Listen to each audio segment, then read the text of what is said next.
Working professionals push for a ban. We'll be speaking with a legal expert on what potentially banning non-compete agreements could mean for employees all across New York State. Hello and welcome to Empire State Weekly. I'm John Gray in Albany. Advocates from various job fields are urging the governor to sign a law that would prohibit non-compete agreements here in New York State. Here's how they work. These agreements have an impact on a wide range of industries. They restrict the amount of time an individual must wait before applying for another job after leaving their current one. Supporters of the ban argue that non-compete agreements make it difficult for employees to seek better employment opportunities, while others argue that they protect the legal rights of the companies.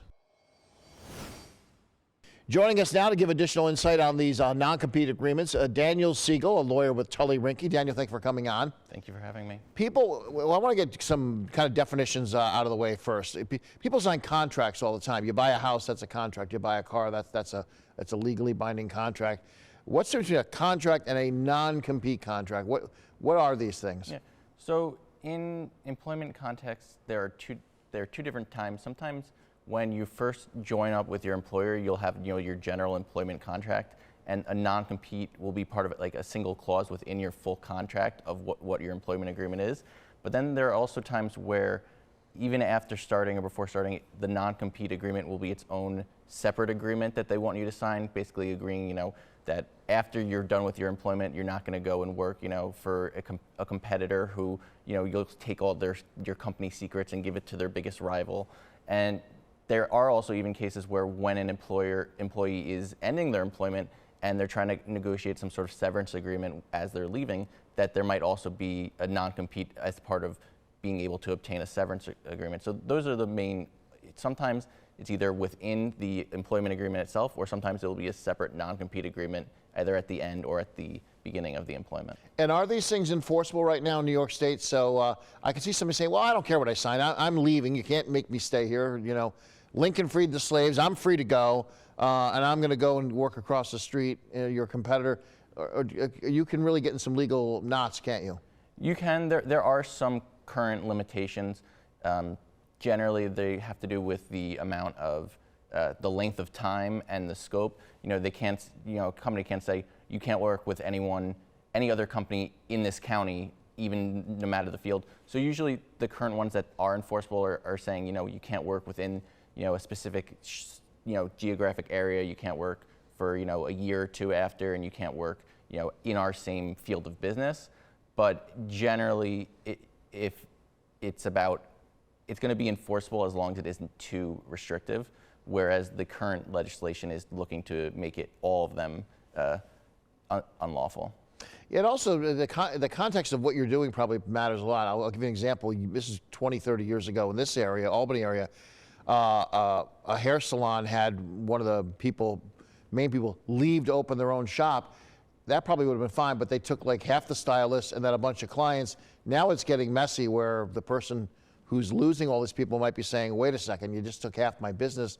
That also can play a role, right, if you're pulling a lot of business away. Yeah, typically the non-competes will also discuss solicitation of the current business. They'll discuss trade secrets, in jobs such as tech. So even within past legislation and this new proposed legislation, there are still issues over whether you can solicit ongoing business or whether you could take your trade secrets with you. I'm guessing as a lawyer, you wish people would come to you sooner rather than later. If somebody's going to sign some big deal, and you're looking at the first couple of pages usually are all about you, how much money you're getting, your vacation. Then you get 15 pages of stuff that's legally gobbledygook, and someone in there might be a non-compete, and you sort of half understand it because you have a college degree, you think you're smart, but you're not a lawyer. And then they end up in your office 3 years later and say, get me out of this. It'd be like, well, it would have been, I could have taken this line out if you'd come in 3 years ago. Yeah, that's correct. It's always easier to negotiate it and try to get it adjusted or removed prior to signing it. If an employee does sign a non-compete and they're looking to get it voided later on in the process, it's definitely a more difficult process, and we would have to make some legal arguments to try to explain why it was improper and should have been voided.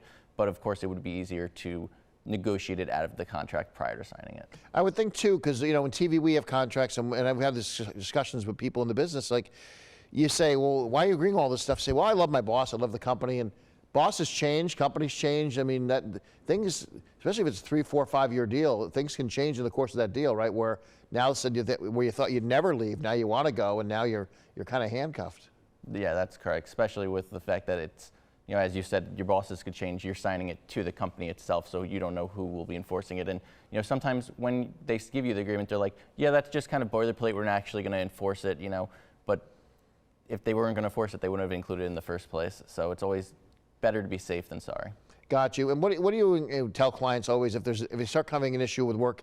Document everything, because when they come into you, you want to be able to look at things on paper, emails and things that sort of show a pattern or whatever. If they're in a bad situation, I would assume.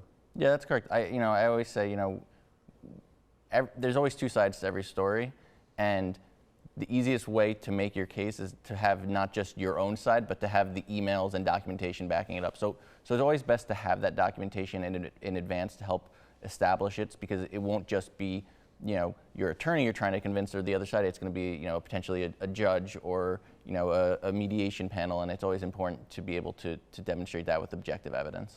And for those who are not in the legal world, but they might watch a lot of entertainment tonight and hear about NDAs and a non-disclosure, those kind of things. Those are different than these, right? These are not non-competes. Those are talking about what you can say publicly, that kind of thing, right? That's correct. Non-disclosures deal with of course we heard it a lot during the Me Too movement with employees who were being received settlements to leave because they filed some sort of lawsuit against their company, and they weren't allowed to then discuss what the lawsuit was about.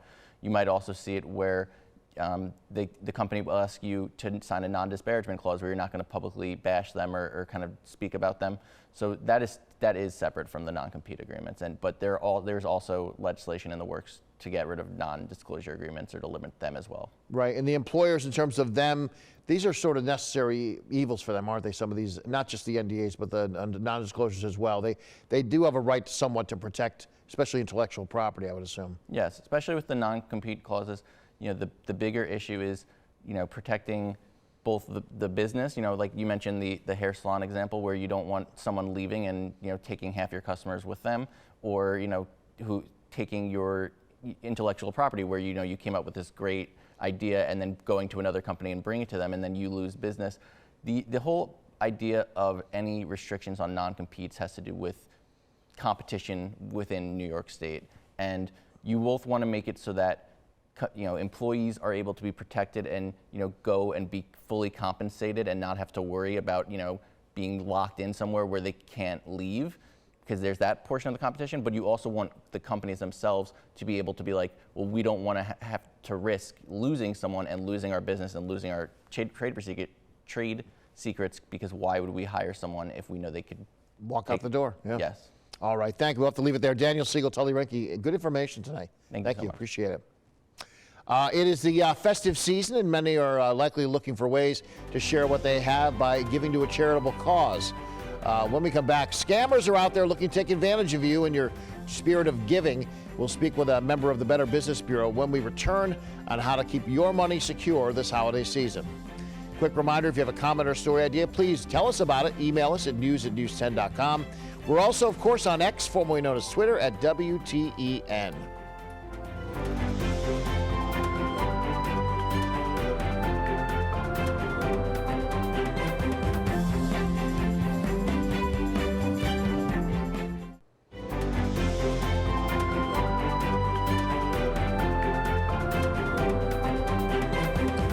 Welcome back to Empire State Weekly. I'm John Gray in Albany.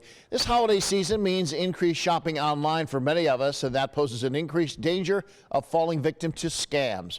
According to a report from the Federal Trade Commission, fraud losses total over $8 billion in 2022. The IRS suggests doing your research before donating to a cause.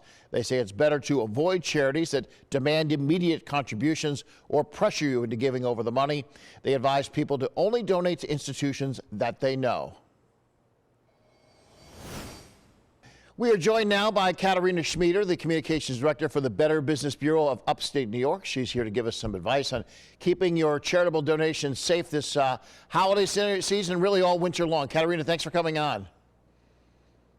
Yeah, thank you for having me. I feel like you're always getting stuff in the mail or texts or emails, whatever, asking you to give, give, give.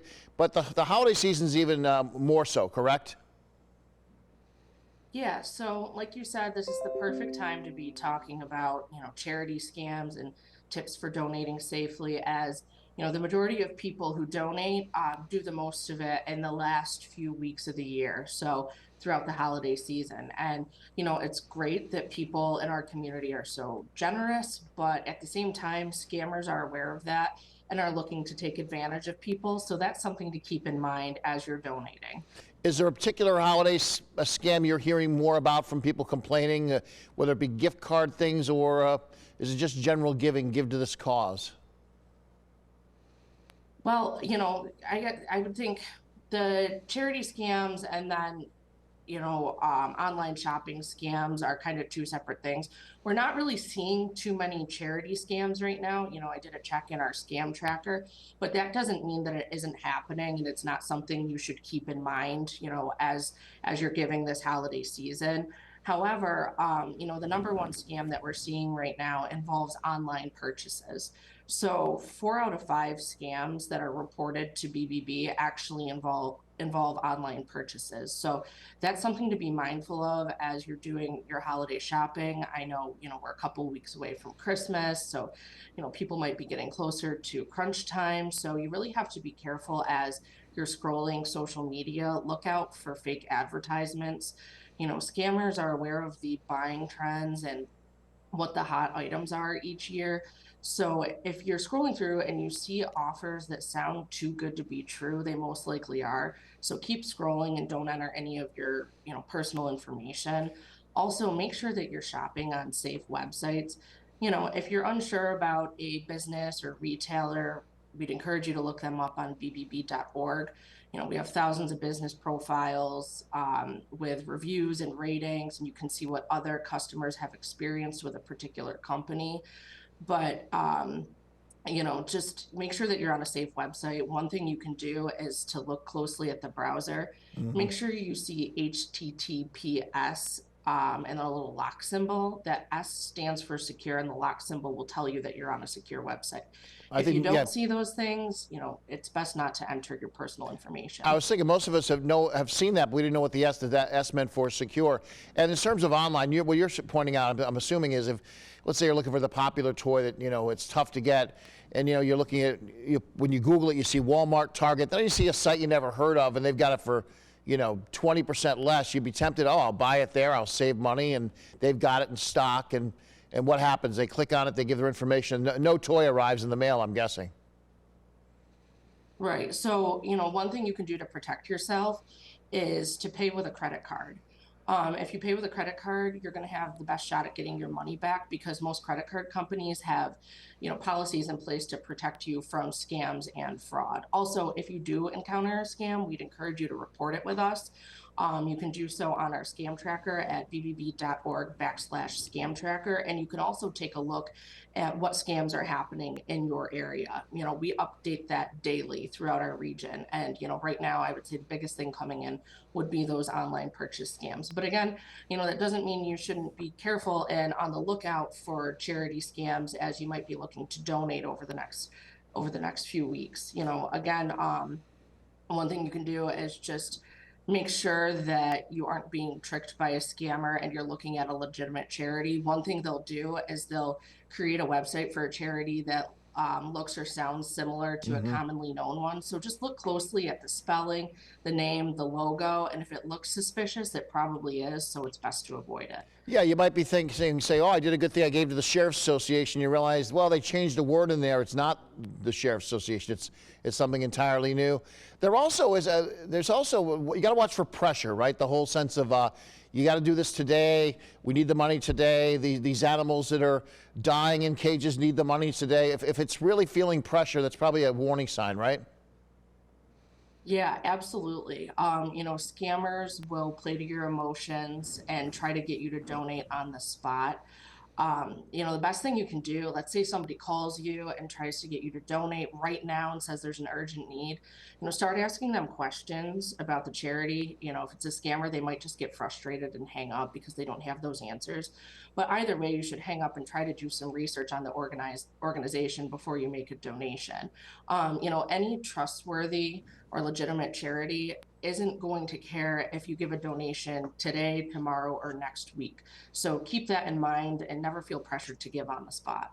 I'm guessing, too, the legitimate ones like, United Way, Big Brothers Big Sisters, Special Olympics. If you say, look, I may well give, but could you send me some information either through email or I'll give you an address, mail me some things. I want to look at your literature, maybe do a little research. How much, if I give you $1, how much goes to help people? How much goes to administrative costs? They're willing, the legitimate ones have no problem doing that, right? Being patient and waiting. Yeah, absolutely. And if you're looking for more information on charities, we'd encourage you to check with the Wise Giving Alliance, which is, a sister organization with the Better Business Bureau. You can find information on give.org. We list thousands of charities and information on them, reviews, what other people have experienced. These are charities that have signed on to meet 20 standards for BBB accreditation. And on the other side of the coin, if there are any charities, that are looking to become accredited, it's free to apply. And even if you don't, feel that you meet the standards right now, but you're working on it, we'll help you, through the application process and help you meet those standards if you wanted to revisit applying in 6 months or a year. But we'd encourage all charities to consider it. Last 30 seconds, but I'm doing a lot of stories in the Albany area. It occurs to me that if you get freaked out putting your credit card number out there or giving to something, there's always help locally that people could. There's local food pantries, there's local animal shelters. You can find a way to give that's less risky, right? Yeah, absolutely. And, instead of donating money, you can always donate items.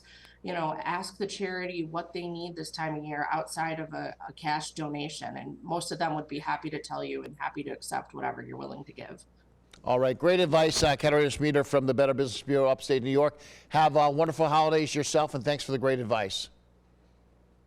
Illegal cannabis shops facing harsh repercussions at a statewide crackdown.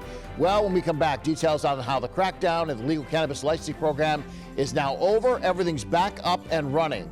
If you got a comment or story idea, please let us know about it. You can email us at news@news10.com.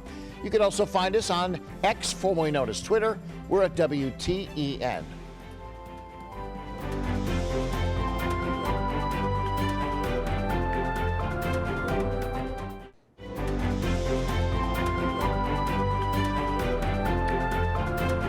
Welcome back to Empire State Weekly. I'm John Bray here in Albany. State officials are cracking down on stores illegally selling cannabis. The Office of Cannabis Management saying that last month it looked into 71 shops suspected of selling illegal marijuana. An estimated value of over $7 million of product was seized, bringing the total value of seized illicit cannabis to $54 million just since June. A state court ruling also setting some new precedent, allowing the state to permanently close illegal cannabis businesses. An individual that had 7 unlicensed illegal shops operating in the Wayne County area, and we were successful in getting a permanent closing order against his locations that effectively allowed us to padlock the locations and shut them down. Those operating without a license can be fined thousands of dollars per day. All legal cannabis dispensaries will have a seal near the main entrance letting you know that they are following the law. Colleges in New York State facing economic hardship. A series of colleges announcing decreased enrollment and other difficulties, forcing them to consider discontinuing programs at the school. Schools in the SUNY system, including SUNY Fredonia, SUNY Potsdam, announcing they plan to phase out some 20 programs between the two schools. Those programs include math, philosophy, and foreign language classes. Assemblymember Pat Fahey says that she is looking for solutions to help the struggling SUNY schools. My top budget ask in this coming year is going to be TAP, the Tuition Assistance Program, so that we make sure that we are helping those in need. Fahey says that both she and the SUNY chancellor will be at the National Conference of State Legislatures in Washington, D.C. Next year, talking with federal officials about higher education and affordability. Stick around. When we come back, we'll take a look at the week ahead. Also, if you have a comment or story idea, please let us know about it. You can email us at news@news10.com. You'll also find us right there on X, formerly known as Twitter. We're at WTEN.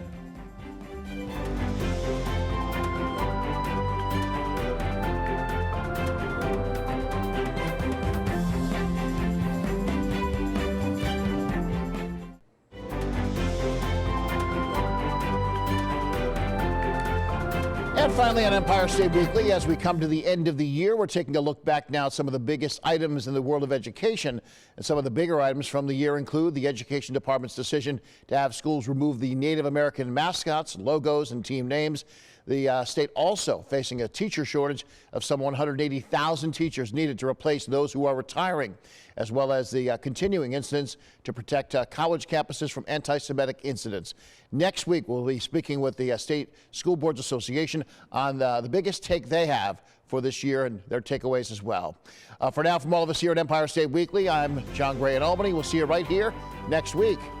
And don't forget, you can watch Empire State Weekly all over New York. Here's the full schedule of Empire State Weekly on 10 television stations across the great state of New York.